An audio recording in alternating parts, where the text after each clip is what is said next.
Дэвальвацыя, складанасці на прадпрыемствах, праблемы з замежнай запазычанасцю. Як доўга ўлады могуць пратрымацца ў такой сітуацыі фінансава і як гэта можа адбіцца на нас з вами? У эфіры перадача «Экономика с Чалым». С вами уласна Сергей Чалы и Станислав Ивашкевич. Что это как не классическая итальянская забастовка, только уже вот работников его собственной администрации.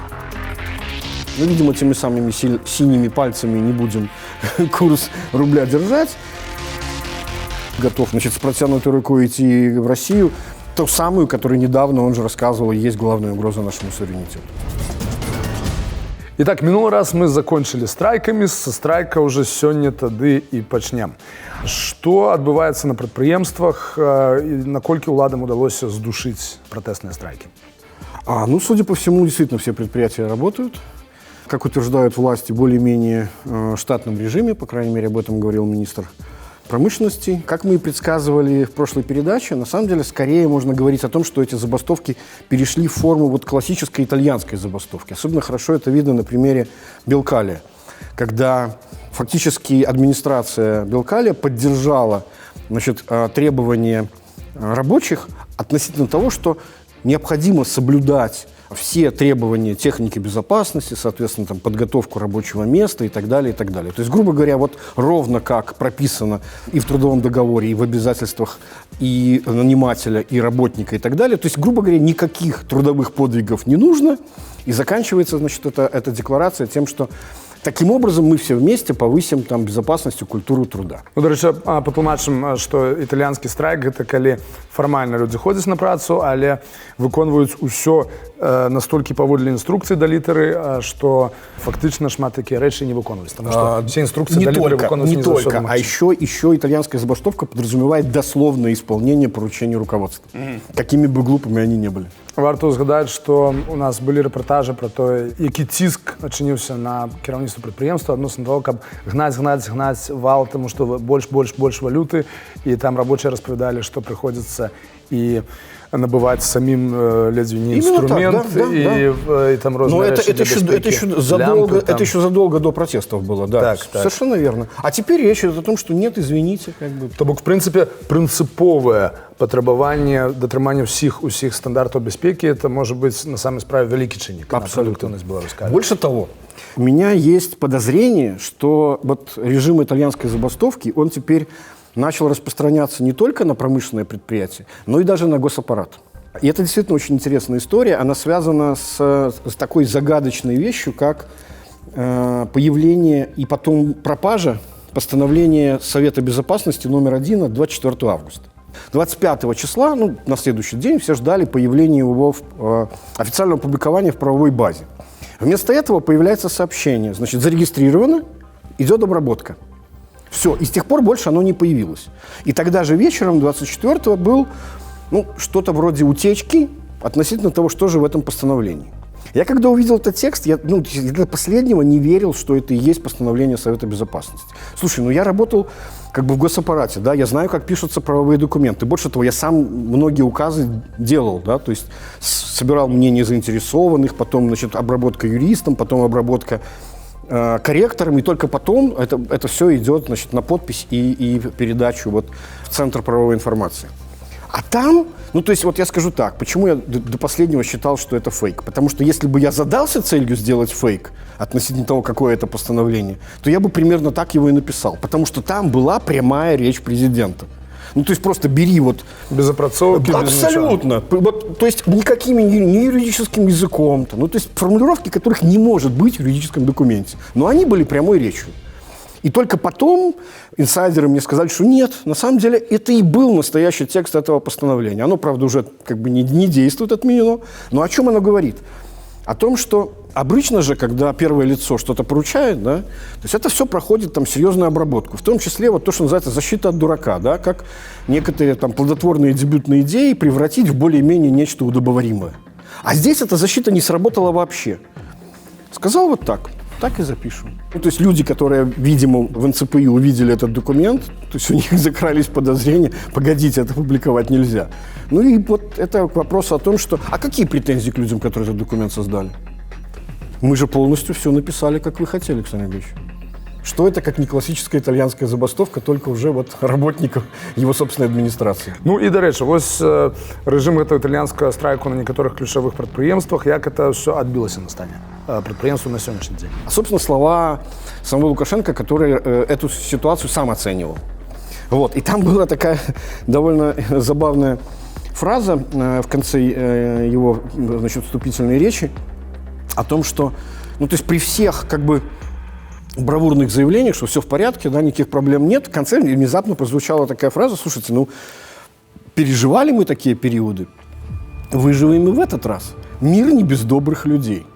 Я когда это слушаю, я так думаю, погоди, ну, слушай, ну, это же, что называется, логика нищего, да?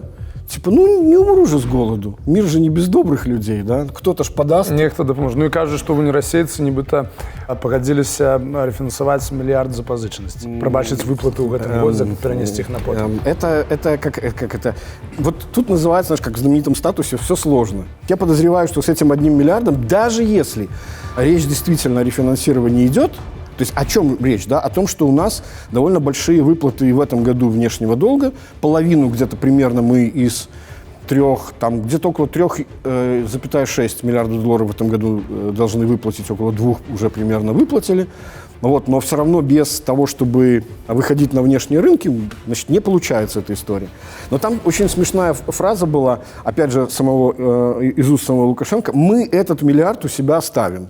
То есть вот они нам типа его дадут, рефинансирование, мы его оставим, типа не будем платить. Ну, простите, рефинансирование означает, что это просто перейдет из одного кармана в другой. Ну, что такое рефинансирование? У нас был долг, он снова станет долгом. Это же не подарок, этот миллиард. Это просто еще один займ, только с другим сроком погашения. Просто выплачивать его можно будет позднее. Фактически он к нам не придет. Вот же что самое важное. Он будет переложен из одного кармана Минфина в другой карман российского Минфина. Никакого у себя оставим, естественно, здесь быть не может.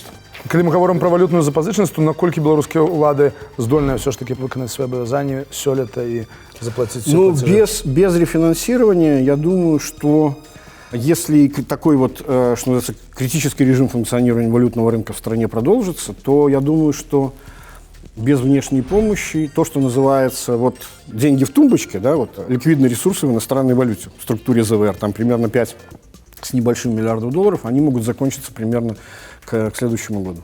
И больше того, там еще была такая совсем меня насторожившая фраза, когда Лукашенко сказал, принимая вот первого вице-премьера и министра, когда он сказал: если у нас не будет рефинансирования в этом году, мы же сами справимся. И расскажите мне, как мы сами справимся.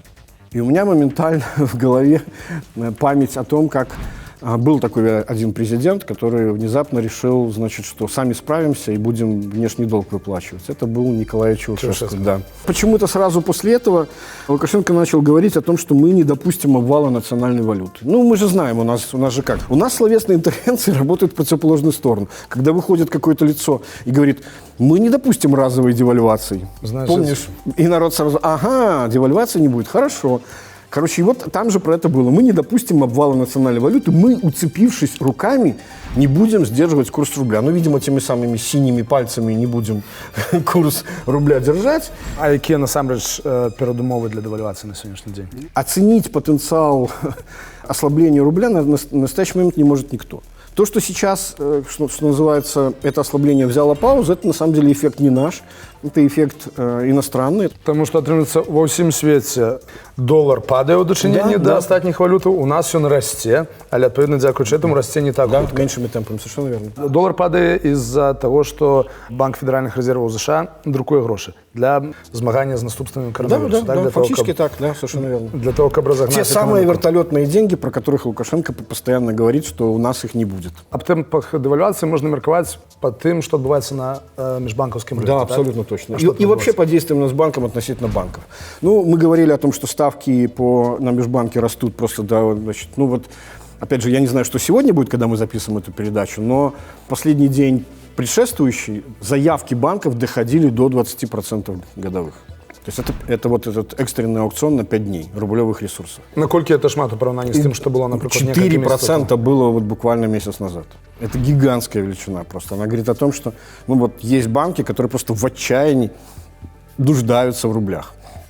Вот. И что особенно интересно, Нацбанк собирается предоставлять такого рода экстренные кредитные ресурсы теперь уже не всем банкам, а только тем, у которых не было роста потребительского кредитования за месяц. Ну, потому что народ залез, ну, естественно, все же понимают прекрасно, что если есть шанс ослабления белорусского рубля, то надо войти в короткую позицию по рублю.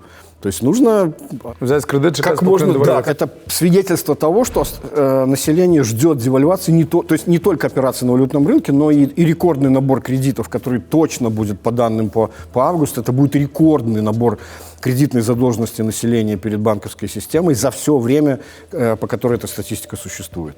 И еще один момент.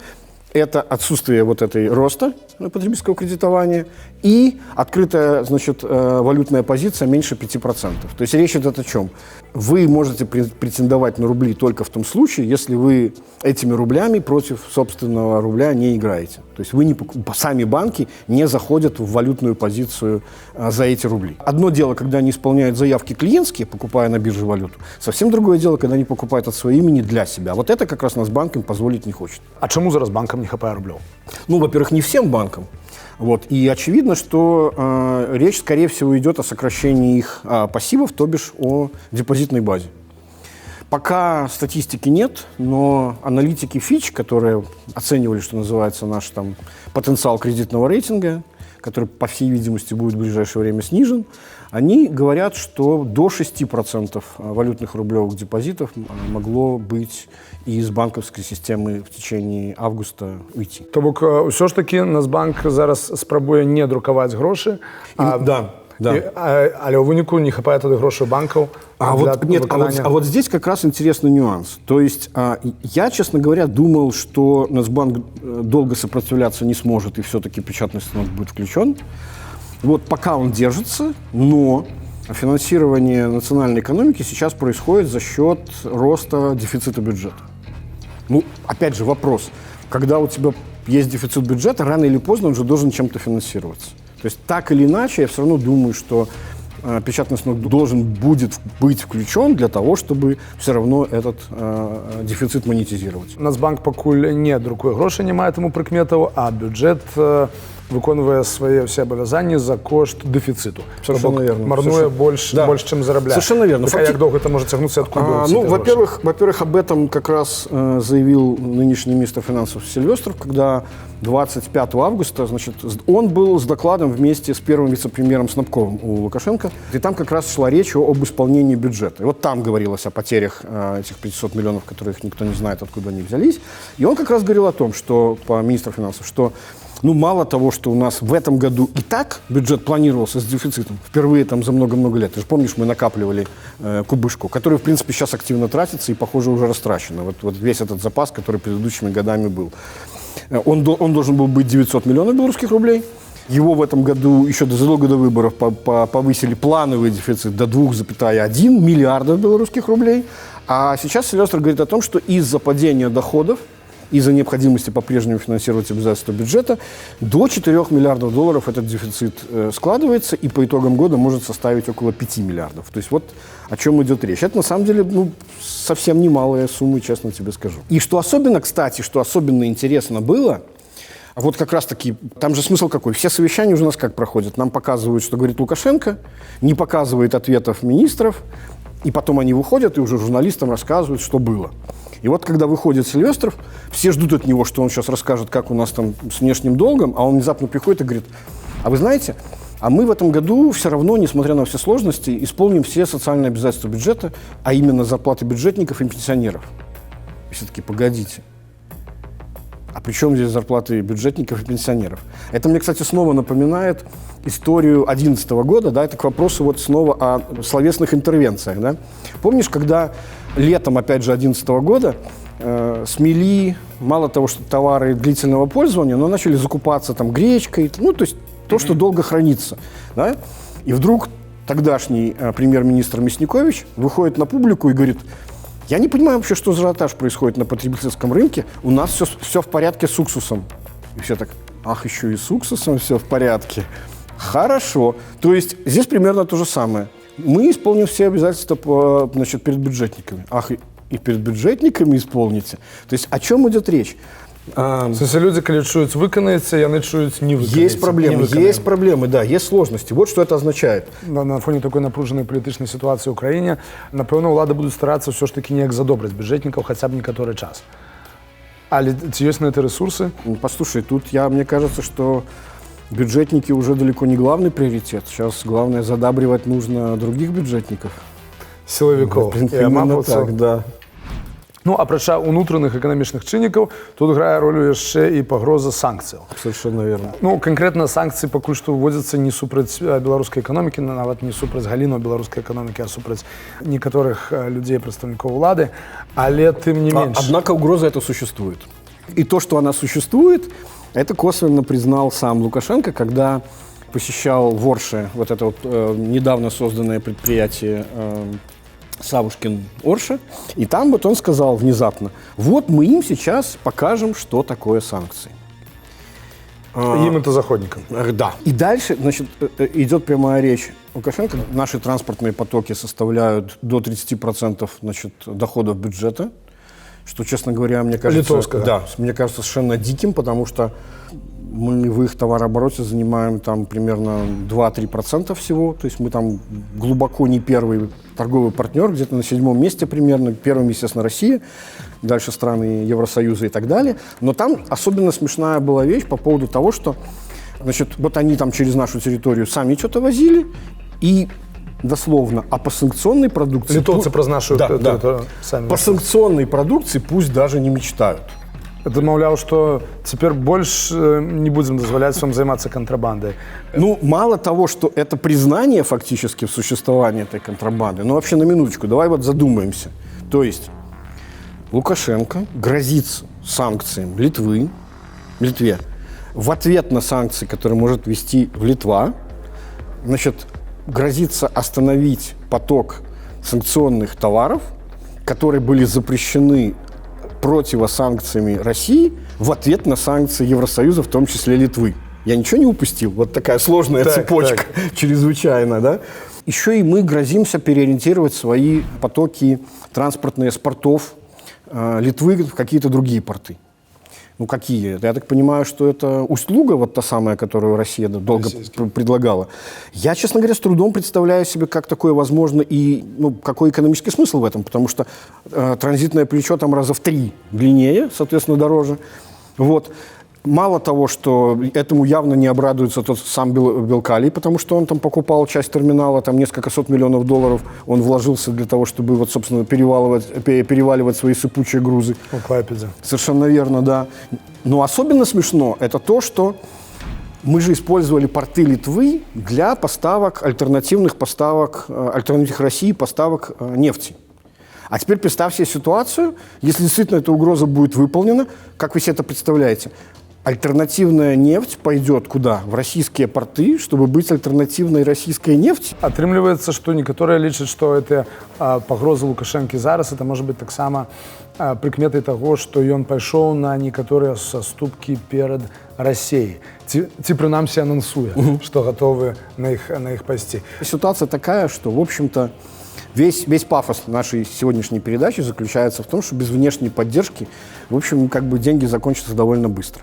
И, в принципе, действительно, самым большим риском является то, что они могут выставлять чуть ли не любые условия, ну, только, естественно, не те, которые вызовут тут у всего населения, значит, там, разочарованный вздох или что-то еще в этом духе, типа, вы что делаете вообще? Только что Лукашенко себя позиционировал главным защитником суверенитета, а тут готов ради, там, вот, мир не без добрых людей, да, выживем, значит, с протянутой рукой идти в Россию, ту самую, которую недавно, он же рассказывал, есть главная угроза нашему суверенитету. Каб не пропустить новые выпуски передачи «Экономика с Чалым», подписывайтесь на телеканал Белсат в YouTube и в социальных сетях. С вами был Сергей Чалы и Станислав Ивашкевич. До встречи. Всего доброго.